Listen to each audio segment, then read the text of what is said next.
Well, I was so happy to text you. Like, I saw it. It was like Jason Day's leading with 2 holes to go. I was like, I have to text Kyle. I have to see if he's watching. Welcome back to episode 7 of the Loggerhead Golf podcast. Really exciting week. This is kind of our week, PGA Championship. Before we hop into it, 2 words: Jason Day. Finally got it right.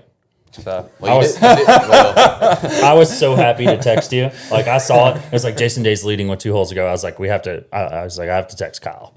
I have to see if he's watching. Oh yeah, I think we were all thinking it, but I mean, you didn't call it last week specifically. Well, we said we were going to stop making picks because of the because of our success. In my defense, and I said I was gonna the whole year that was going to be my guy. That's right. So it was kind of interesting though going into last week. He's been putting with a Scotty Cameron prototype Circle T mallet with no sight line. Puts the itsy bitsy spider Old back trusty. in. You know that he got to #1 in the world with in 2016, and now we're back. Yeah, old trusty. A lot of good motivation going into this week. So really excited for that. So this week we're at Oak Hill for the PGA Championship Major. Just jumping into it, I mean, East Course, right? Yeah. Old Donna Ross design. Newly restored / renovated. I was going to say, and some interesting stories came from the renovation of the golf course, right? Yeah. We're not going to Oakmont the golf course. Right, we didn't go the main comment. But they've cut some trees down. A lot of trees. Like 500-something trees, wasn't it? It was a lot. Like they said, for the membership wanted turf quality. And what's the worst thing for turf on golf courses? Shade, or afternoon shade, more importantly. So it was, they had to make that tough decision that, maybe tree huggers wouldn't like, but, it's just part of what all goes into a golf course that, you typically don't think about. It's easy to look at a tee box locally, and the tee box looks like crap, and you're like, man, just grow grass. But you don't realize, like, hey, that tree right next to it has a big effect on that spot. Mm-hmm. So, I mean, it'll be interesting to see. The golf course looks good. I say the golf course will definitely look completely different from what it did in 2013, the last time the PGA Championship was at Oak Hill. When Boy Duff. When Jason Duffner won. It'll definitely be a different look to the golf course. How do we think golf course setup will affect play this week? I saw some pictures of the rough, and it looks brutal. Yeah, rough looks like it's going to be thick, Yeah, which I rough, like. That's good. Rough stick, and then it's not playing crazy long. It's 74 hundo from the. That's not crazy long, do you? Well, I was going to say they have 2 par 5s over 600 yards that they can stretch out over 600. They have a couple par 3s over 240. Right. I mean, they can stretch the course. I'll be interested to see because they haven't released the pairings yet. So, and the reason why I think is because they're being really strategic with the waves Thursday and Friday because the weather looks brutal. Yeah, weather looks like it's going to be definitely have an impact. But they're kind of saying bombers beware with the rough and everything. Yeah. Someone who hits a lot of fairways and can hit fairways and greens is going to have a good chance this week. I'm actually going to say I think where there's a will, there's a way. I think a bomber is going to still win this golf tournament. Oh, for sure. Rough height, they can say what they want. I don't think it's going to – somebody's going to still be able to bomb it down there a long ways, get some short irons on the greens, and score that way. I think Patrick Kentley's got a good opportunity this week. He never shows up in majors. So we'll see. He was there. He was there at Augusta. It's just he had a rough 9 holes. I think that first 9 in the final round. But I mean, it's one of those weeks that this. I mean, my biggest thing that I kind of looked up and read about is they said like the last 10 winners essentially have been the best strokes gained tee to green, which right now the 2 best players in the world strokes gained tee to green are John Rahm and Scotty Scheffler. Now I know they're the pretty pick; they have the diamonds on them. That being said, that's also why they're the best golfers in the world. Yeah. So I mean, I wouldn't be surprised. I mean, Scotty finished T5 last week, so they should be in contention. They'll be up there on the leaderboard for sure. Who are some other people we like besides Cantlay? Well, I think Taylor Gooch. It's hard to, regardless of Live versus PGA, he's playing out of his mind right now. And then the way the course is kind of set up reminds me of a little bit of Baltusrol, a little bit. So with Jimmy Walker being in the field, playing pretty good golf, with his battle with Lyme disease, I feel like he would be a dark horse pick, like to keep in the back of your mind. It'd be cool to see him play well this week. Just because he's pretty accurate. Obviously, he's lost a lot of distance getting some of that back, but and it's hard not to say Koepka or Bryson. You know, if we're going to talk about the Bombers, beware. Those are two people that can power through rough. My sleeper. I mean, well, I don't know if it's really a sleeper. It's a sleeper because they don't talk about him a lot in the normal media, but it's DJ, Dustin Johnson. I mean, he won last week, so it's in Tulsa. So I mean, it's hard to say. You know, it's one of those things that the same guys always show up in majors. Yeah. Even though the PGA Championship has always led to some random winners, but for the most part, if you look at the past few PGA champions, it's been pretty uniform. You know, I was gonna say my pick. I like Fitzpatrick. I think kind of leading off your point about golf courses, I feel like this golf course will be very similar to what we saw last year at the U.S. Open at Brookline. Classic old-style golf course with very complex greens complexes, lots of slope there. small. Kind of lends to someone who can, like we say, plot their ball around a golf course, play good strategic golf, and in short game, chip and putt, and get the ball in the hole quickly. Well, I what's think nice that with him favors- being a pick, too, is think about it. He's someone who's added a lot of distance, Right. but hasn't suffered a lot of accuracy loss. Correct. Yeah, he's always been an accurate golfer, but he's been trying to gain some distance in his game, which obviously came to fruition last year at the U.S. Open. But Yeah, I think. Well, they said the average fairway width is anywhere from 25 to 30 yards. So, you know, it's easy to say every week the person that drives it the longest and straightest is going to win. That is 100% not always the case. I think that's going to be the case this week. And I think we'll preface this with saying we're making these picks before seeing the pairings. Yeah. You know, we don't know. We feel like looking at the weather forecast. Afternoon. There's going to be a wave that has a bit of a disadvantage. We feel like with this event, we're looking at the weather. It's going to feel like an Open Championship almost. Yeah, it's going to be very windy on Friday and Saturday, and with some chance of rain on Saturday. Yeah. It could be interesting. Cool on Thursday. Probably gonna have a frost delay. Kind of Thursday interesting, morning. too. 2 majors in a row where weather's been one of the biggest factors. Right. You know, Augusta, obviously, with that cold snap and all the rain. And kind of same thing here. We're seeing a pretty brutal cold snap. But I mean, majors almost always have some kind of weather has some impact on majors anyway. It seems to always be a story point for them. Also, too, big topic this week is we've got some PGA professionals that are playing. Yeah. And I think that's one of our topics, too, is what the difference between a PGA professional and a tour professional. Right. Well, But you think any of the guys that are playing as club pros going to make the cut this week? well, they haven't done it in a while. It's been a few years since a PGA professional has made a cut in a major or in the PGA Championship. But let's explain why those guys are in this field. This PGA Championship is who runs this major. We do. Who's we? Yeah. Professional Golfers Association. The PGA of America, right? Yeah. It's not. It's on the PGA Tour schedule. It's not a PGA Tour event. It's a PGA of America event. So with that, our membership has the opportunity to qualify for this championship. Correct. Yeah, let's talk about how they got there. Yeah. I mean, before we actually go into what they're going to embark on this week, but how does these 20 PGA professionals get into the PGA Championship every year? Well, I think every year, every section has a Section championship, which qualifies you for the national championship. And then if you go play in the national championship and you finish in the top 20, those top 20 players get to play in the big show, the actual PGA Championship. These 20 golfers have played a lot of golf to get to the point to play in the PGA Championship. How many players were in? Do you got off the top of your head? I know, but do you guys know how many players play in the our national championship? The PNC, it's used to be around 3. Yeah, it was 316 this past so year. it's always been around 316 for 20 spots. How about that? Yeah. But that was to get. Well, the first they had to get to the 316. Well, With their section championships. How many spots does our section championship get? I believe it depends We're the on largest section. section in the country, so I think we get 3 or 4. No, we get 10 into the national championship. Oh, really? Yeah. How was our section championship this last year?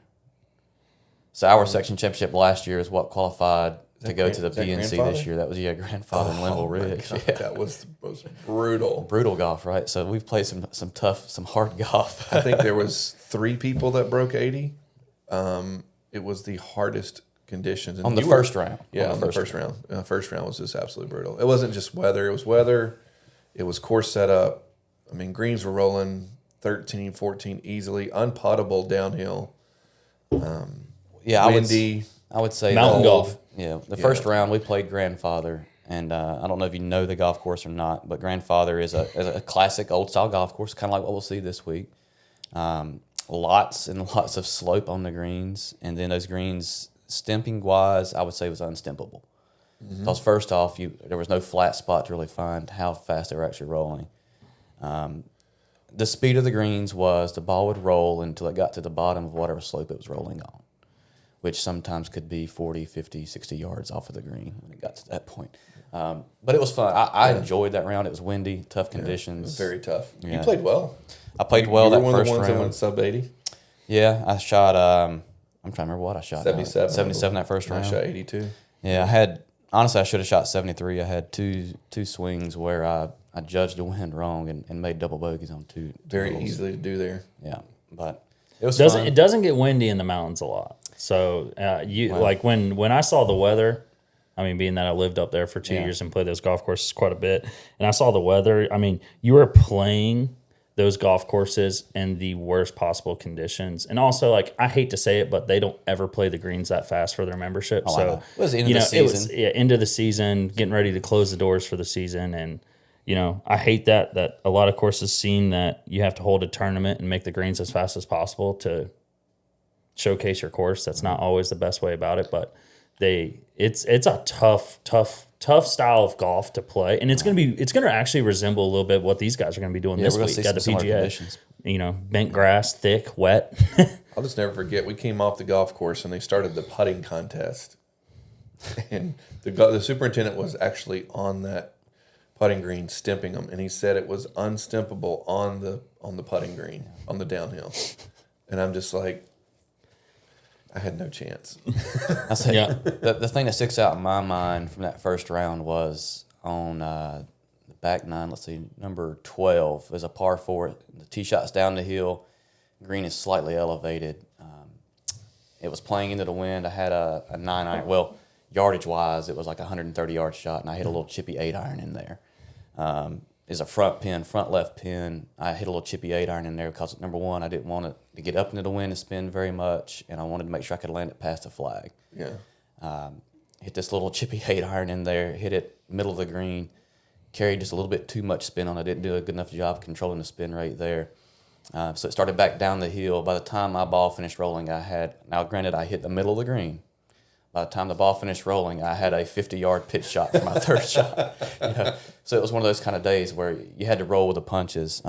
So our point being, these guys that are playing, these 20 PGA Club professionals that are playing this event this week, they've played a lot of golf to get to this point, and they've played a lot of good, like, tough tournament golf as well, too. Great golf. I mean, Some great golf. I mean, you beat, essentially 295 players Right. at the PNC, plus how many play in your section championship on average? I mean, 150 to 160. yeah, I was going to say a full field, if we call it.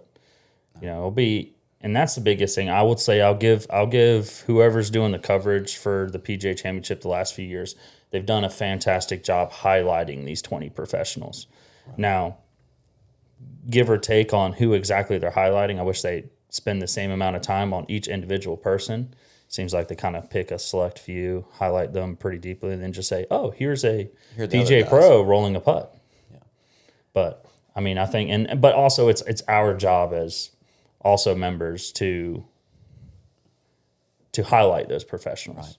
Right. And we've kind of alluded to, jokingly, do we think any of them will make the cut this year? Let's explain why we were talking about that. Why do we think? What's the difference between a PGA professional and a PGA Tour player? Well, I think for one, we manage golf courses. Right. We're the guys that are running your tournaments. We're the guys teaching you. Our ability to play is far less than the guys that are doing this for a living. I mean, they're out every day, 8 hours to 10 hours a day. I mean, that's their job. They hit golf balls. They're training. They're lifting. They're nutritionists. I mean, they've got a whole team of people that are behind them. we're in the golf shop dealing with Mr. Haverkamp's, shoe order or, fitting someone for golf clubs or, it's our life is completely different. And so for me to see 20 guys that do what we do qualify for this event, I mean, that's pretty special. I mean, because to go out of the shop after working a full day, go hopefully play once or twice with members during the week, just trying to get some time in. And now there are those jobs out there where they play a lot more than they work. But those are few and far between. For the majority of us, we're working and then squeezing in 18 holes here or there. If we're lucky. Yes. Well, I was going to say there was a great interview with the gentleman that won the Professionals Championship down in New Mexico, and he said it. He was like, it's my biggest thing, his prep leading up to the event because of how much he had to work was to be extremely focused in the 30 minutes he had to practice that week. So, and the biggest thing is if you're watching that on TV, it resonates with us because we understand what he meant by that, but a normal golfer is going to think like, no, he just like picked 30 minutes and really focused on that. It's like, no, he had 30 minutes to practice leading into his biggest event of the year, a week. So, and he went out and shot 9 under and won on an extremely hard golf course. Yeah, granted, I mean, these 20 professionals are very good golfers. I always say it's a simple semantics exercise. One is a professional golfer, and the other is a golf professional. So we're just flipping those two words around a little bit, but it has a very large impact on what those two words mean together. Yes. A professional golfer's full-time job, is to play golf for a living, right? So they devote 100% of their time to that pursuit. Whereas a golf professional has a full-time job other than golf, and then they'd like to play golf for a hobby, if we're being honest. Yeah. A little bit here and there. So it's a little bit slight change in semantics. Those two words, golf and professional, are put together, just rearranged a little bit, but it has a very big change in what those two individuals are. Really hope a few guys at least are around that cut line. It'd be nice to see somebody make the cut and be there on the weekend. You got one name, and I think in mind is you got J.J. Killen that qualified for it. He used to play on the PGA Tour. So like and that's where a lot of people think just because you throw the PGA Professional, PGA of America Professional logo on your bag, it's like, oh, these guys did the classwork, and they're. I know everyone at this table cares about their game. Now, there's a lot. You bring up the hobby. There's a lot of golf professionals that their job is to be a golf professional, and golf is a hobby. And that's a personnel difference. All of us here, we always try to keep our game as sharp as we can too, and that's a testament to these guys. So like, you got guys out there that are PGA pros now that played on the PGA Tour and are great golfers. I mean, we see it every single week. Our section event fields are getting deeper and deeper. So it's. I would say we're pretty far to translate the difference of how good a professional golfer is and a golf professional, but you can sneak in every now and then and compete with those big guys too. Oh, that's what I said. Don't get me wrong; they are still very good golfers. Yeah, but their full-time job is not pursuing golf. No, and playing golf. So if you see a PGA professional make the cut this week, know that's pretty special. Yeah. I mean, Well, from a payday perspective too. Oh, well, yeah. Golf professionals, when we win a tournament or an event, if we're lucky, we might see $2,500 before all the taxes get taken out. Maybe a little more, maybe a little less. Where a tour player, if they make the cut, not even including sponsor money. I mean, you're talking 100 to 300 grand, or upwards of 50,000 for last place. I mean, that's. I'll never forget Kevin Kistner's comment is, do you think you can still win? And he's like, sometimes I don't. And why do you show up? Because they pay a lot of money for last place. Yeah. I think it was 20th. He said they pay a lot of money for 20th spot. So it goes back to that too. And the one thing that people don't realize, if it wasn't for your PGA professional running the golf courses, keeping golf booming, there wouldn't be a PGA Tour. And that gets missed a lot is, we see it all the time, especially right now with what's going on, is all these people that can play good golf, may try to teach or call themselves golf professionals, but they're not. They're someone who played really good golf who has the capability of teaching. where everybody at this table has spent hours and hours and years of refining their craft, attending classwork, taking the test, doing the seminars, playing a playability test. So there's a lot more that goes into it than just calling yourself a PGA professional. Right. And that's what's really cool about this week is seeing a guy like Michael Block or any of these guys compete is they've put in the time to earn the right to play in some of these events. People don't realize, like, as a golf professional, you might be at the course at 4:30 in the morning to open up that cart barn, and when you leave at 7, 8 o'clock at night, where in between there are you playing golf? How many of those players this week are answering emails? Every single one of them I after say the probably rounds. 20 of them. That's what I say. 20 of them. Yeah. How many of the others? None. Yeah, exactly. They have assistants for that. and that's just what it boils down to. And we'll go on more about the member professional, right? But there is a big difference, and I hate when they call this major the weakest field because of those 20 guys. But like at the same time, those 20 guys do so much, and on top of qualifying, and they deserve to be there. Oh yeah, for sure. 100%. Yeah, and I mean, the PGA professional is termed or classified as the expert in golf. Let's be real about it. Every one of those PGA Tour professionals, do they teach themselves the game of golf? A couple of them do, one or two here and there, but most every one of those players, especially the top players, they have a team around them, right? They have a swing coach, a lot of times a putting coach or a short game coach, Mental coach, a dietitian, a physio. Yeah. But they've got a team around them. On that team with them is usually a PGA professional who is teaching them their golf swing. Correct. They're working with them on their golf swing. These 20 PGA member professionals that are playing the event, that's those guys, right? Correct. So when you go to a golf course, you schedule a lesson with a PGA professional. That's what you're seeing there. That's the PGA member professional. He's teaching you the game of golf. For some of our listeners, they may not know, like, how do you become a PGA Pro? Like, I think Kyle, he said that you have to take a PAT, which is playing ability test. And there's two different avenues that you can go down. You can, it's a credentialed program. Like, Caleb went to North Carolina State University and did their PGM program there, professional golf management. And there's multiple universities throughout the country that offer that program. So after 4 years, you get a degree. It was a PGM degree, but didn't you have a minor as well? At NC State, when I went through the program, we were aligned with the College of Natural Resources, so we had a Parks and Recreation Tourism Management degree. Okay. So I have a business. I have a Bachelor of Science in Professional Golf Management with a minor in business. That's what I thought, yeah. And then the other avenue, which I ended up taking after I did my stint in college, I was an athletic training major.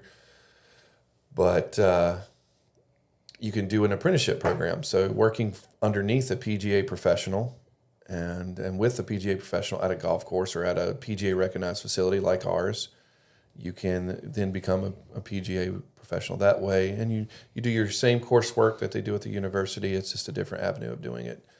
But yeah, I would say the apprenticeship program, which is now called the associate program. Yeah, associate program, correct. That's your traditional path to PGA membership is working under a PGA professional. You obviously have to put in your work experience and do the work for the PGA to earn your credentials.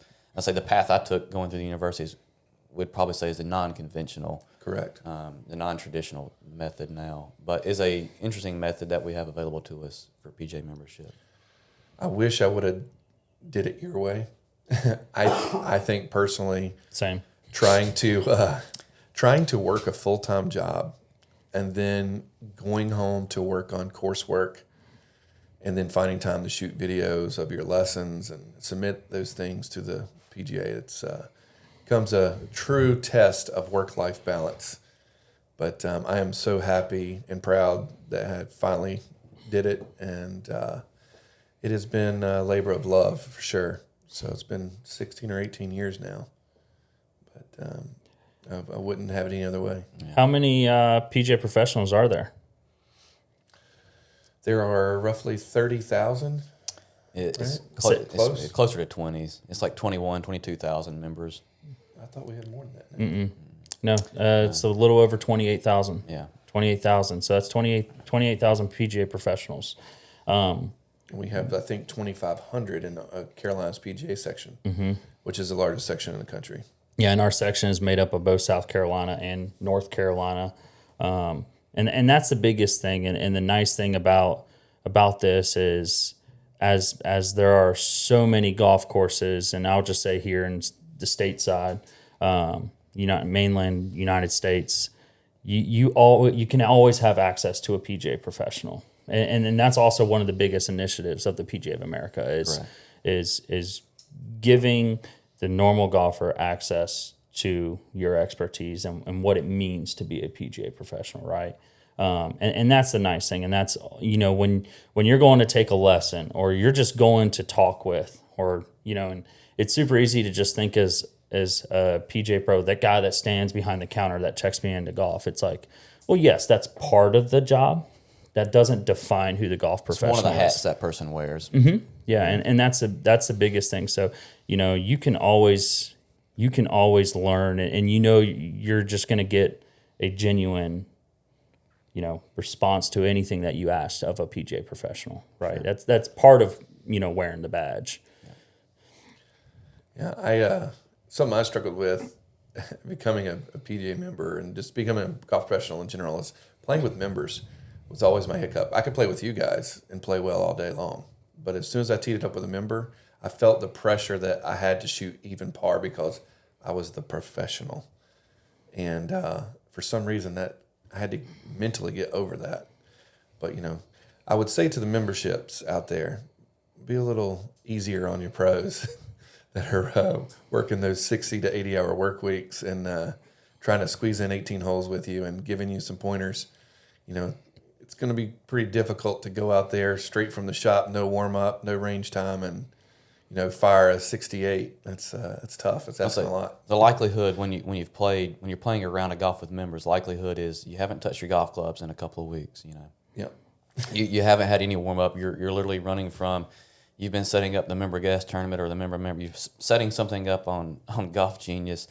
5 seconds before the tee time, you're running out the door, grabbing your golf bag, headed to the first tee.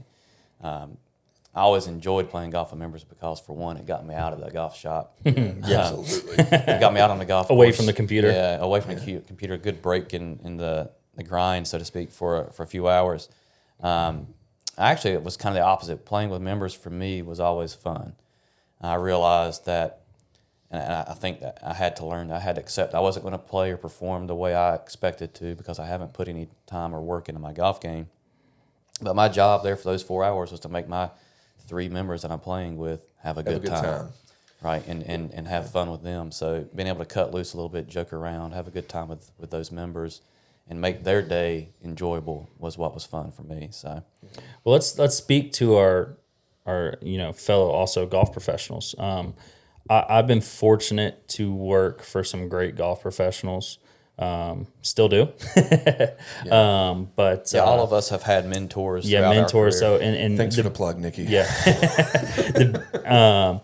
A little bit of like what I always say, and what we run into now, it's super easy to consume yourself in your work and not take 20 minutes to go hit some chips or putts.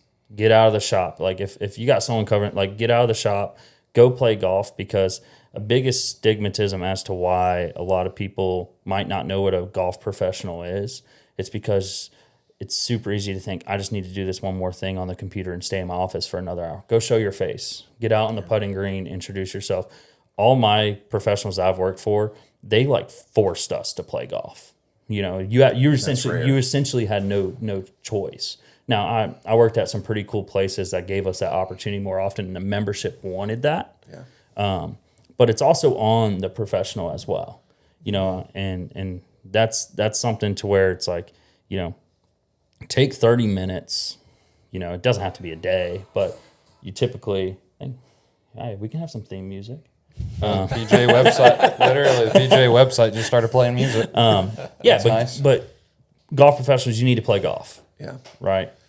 I think that's, one of the things that I've done is I've learned from my past experiences with other professionals, and I've been under some, like you, Nick, you've been at some great golf courses, Bighorn Golf Club, Travis Nelson, shout out, brother. Love you, man. Just some great golf professionals, and learn from them, learn what I want to do and what I don't want to do. And I hope you guys would agree that I try to promote you guys playing as much as possible. From our scheduling to, if you want to go play in a tournament, I never say no, and try to get you guys out playing in the section events as much as possible. The Assistants Association, the championships. I mean, it's. And I think the other thing, maybe some of our listeners don't know, and I want to say this because one of the other golf professionals here that has been, to me, a mentor and someone that pushed me to become a PGA professional was Nikki's dad, Steve Beecroft, who is now our PGA general manager here at Loggerhead Golf Company. Shout out to Steve. And, Nick, is going to embarrass him a little bit. Him and his sister were like in high school when I was there. And I was the new kid on the block. And Nick and his sister used to take some lessons from me a couple of times and help them with their golf swings. And, now Nick has worked at some pretty prestigious clubs and become a very good golf professional himself. So it is very much a family-owned and operated business here, and I'm glad to have all these guys here behind me. So, but we see that a lot in the PGA. Quite honestly, I mean, the PGA is definitely a network, a family of professionals. I mean, they do a good job highlighting Justin Thomas's family. I mean, his family is a tree of PGA professionals. Yeah. I'm sure JT has an honorary membership coming his way. Well, all of these professionals, all the PGA Tour professionals are technically PGA members as well. Not all of them. Most of them are. Let's talk about the select few. The major champions, like Bryson DeChambeau has already gotten his. But, like, JT's probably already gotten his. Not every PGA Tour professional is going to get a membership from the PGA of America. So, just only a select few. Most of them are. I would it's actually, I was going through our PGA magazine. I can't remember now if it was when I got my PGA membership. But I remember Tiger Woods was, I think it was his decade, his 10th year of membership as a PGA professional. I just remember seeing that when I got. Has Tiger grown the game? Yeah, probably more than any other single individual. If we're being totally honest. But it was just kind of funny to see that. But I think it's important, touching on what you said there. PGA professionals are definitely a network. We all have our mentors that we think about, and if we have questions about something, we know those individuals that we can reach out to and bounce ideas off of. But I think the most important thing is that for our average golfer, the PGA professional is someone who you can trust. Yes. Right, it's someone you can go to with any kind of general question about the game of golf you have, whether it's something about your golf swing, playing golf, the type of equipment you should play, any kind of golf question you have. The PGA professional is someone you can go to and have a source of information that you can rely on. I think that's the most important thing to remember there. I think one of the cool things that I see too is I see a lot of women becoming PGA professionals, which is outstanding. And we have just here in Wilmington alone, we have a ton of LPGA and PGA professionals, which I think is fantastic. And, Anne Marie over at Landfall became the director of instruction recently. Shout out to her, but I think it's fantastic as we kind of can see it's a really kind of tight-knit brotherhood. And every time we have our PGA show, Carolina's PGA show, getting to see some of the people you haven't seen all year and just catching up, it's a lot of fun. Yeah, for sure. We usually joke on ourselves, right? We're not just professional shirt folders. Right. We're dang good at it. Sweater folders. Yeah. Sweater folders, whatever you want to call it. But, we wear, a golf professional is going to wear many hats, right? Now, the cool thing about being a PGA professional is you can choose your own path. You can go into executive management style, kind of like my dad. I always grew up saying, I'm not going to do what my dad does. Good luck. Here I am. But the biggest thing is they're different avenues. Yeah. What gravitated me to, and I'm still associate, so I'm still striving to get my full membership. But I want to concentrate more into the teaching and I was coaching side. I was going to say, well, there's, obviously all of us here have made a choice to work here, to be employed here at Loggerhead Golf. Golf is something that's unique in that there are many avenues in which you can follow. In PGA membership, you have your operations, you have your tournament operations, and you also have now teaching and club fitting. Those guys that work at Greengrass, most of them are going to have to do all of those paths. I know from my experience in working in Greengrass, I've done the golf operations, I've done the tournament operations, I've done the teaching and club fitting on the Greengrass side. I know from my experience, I always enjoyed a little bit of all of those paths, but where I had the most fulfillment for me personally was helping golfers with their golf swing and helping them enjoy the game a little bit more, whether that was through their equipment or through helping them with their I golf can't swing. stand tournament operations. That's So actually, I enjoyed tournament operations. I didn't like the time sink that was tournament operations. No. I mean, you don't That's what I realize meant. to run a golf tournament that the tournament committee or whoever is running that event, they have put a ton of time into running that event. But going back to my point there was that the reason why I chose to come and work at Loggerhead Golf Company was because I wanted to specialize more heavily into what I enjoyed about being a golf professional, and that was teaching and club fitting. I think that's a great point, Caleb, because that's how Loggerhead Golf Company was born. That's why we created it. There's an extreme passion for teaching and club fitting here at this facility, and I wanted to surround myself with people that I feel are passionate about the same thing and that are the best at what they do. Mm-hmm. And I think you will not find 4 individuals that are more passionate about golf, club fitting, and teaching than these 4 men sitting at this table right now. So I do appreciate you guys for being on board here. Say, Kyle, you recently just joined as an associate. Tell us why you did that. Because the truck. Yes.